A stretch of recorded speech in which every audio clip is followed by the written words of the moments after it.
Okay, John Klinge getting ready for the Big Ten Championships this week in Bloomington, Indiana.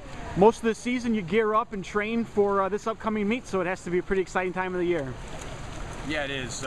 You know, this is really the focus for our season, this and NCAAs. So we've had some great competitions leading up to this, but in our mind, the way we go about it is it's all preparation for this weekend and for NCAAs. So you know, I think the team is really excited.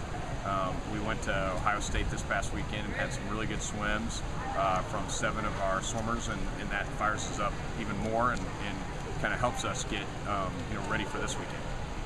Now, this is, like you said, one of the biggest meets of the year, and the ladies get geared up for it. And with that, I think there becomes some emotional, you know, charges in their thinking and kind of thing. Do you have to coach, like, not being on such an emotional roller coaster and not kind of saving or losing all the steam after the one night? Oh yeah, absolutely. I think, you know, we think of this, it's 7 sessions, and to be able to be successful in all 7 sessions, you have to really keep your emotions in check. You have to make sure you're being businesslike, get the job done in the warm-up and warm-down, and then in the moment, you put everything on the line in that race, and you know, it's okay to use those emotions and passion at that moment, and then quickly, as soon as the race is over, calm down and prepare for the next race. And if you don't do that, if you let your emotions get the best of you, then it makes for a long weekend. Allie Smith and Ariel Martin highlighted the importance of relays as well as having good preliminary swims to get in the final 2 heats. That's where most of the points are scored. I'm guessing you'd echo that. Oh, absolutely. You know, you got to get the job done in the mornings and on the relays. I think we're in a position where we have all 5 of our relays are very strong. I think we can compete well with really any team in the Big Ten in our relays, and so that needs to happen. And then the prelims, you know, that dictates the points. You've got to get the job done in the morning and get into the final heat or the consolation heat. And so those 2 seniors really done a good job of explaining exactly what our focus is. All right, John, thanks. Good luck this weekend. Thanks. About the challenge this weekend for your divers at the Big Ten Championships?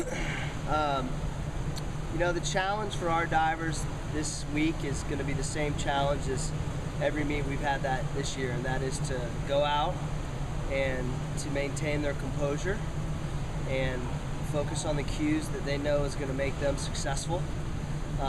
And in the midst of the hype and the energy and the excitement of the Big Ten Championships, to just stay composed and do their thing and let the results fall where they fall.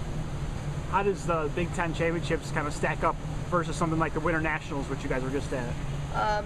You know, the competition clearly is a little higher at the U.S. Nationals, where you've got everybody in the country, closer to the NCAAs, and even with that, there's athletes pre-college and post-college. So, but the difference between the Big Tens is it's a lot of energy. The excitement level and sometimes the pressure that athletes and/or coaches or whatever put on themselves is much greater than that. So that can play an element if you let it, but that's one thing we train really hard to not let affect us is what kind of a meet we're in. We're going to go out there and do our thing regardless whether it's a U.S. Nationals or a Big Tens or an NCAAs or the Olympic Games for that matter. Kara winning in 2008, I mean, she has that experience of being able on the top of the trophy stand. Does that help her and be able to translate that into her other teammates? Yeah, you know, I think Kara's diving really well right now. Certainly she won Big Tens as a freshman last year. She was 2nd place leading into the last round, and she's diving really well right now. I think she's going to go into this meet with a lot of confidence, but again, we're not going to focus on anything we've done in the past. We're only going to look ahead and know what we have to do to execute each dive at a time and let the results fall when they fall. Thanks, Adam.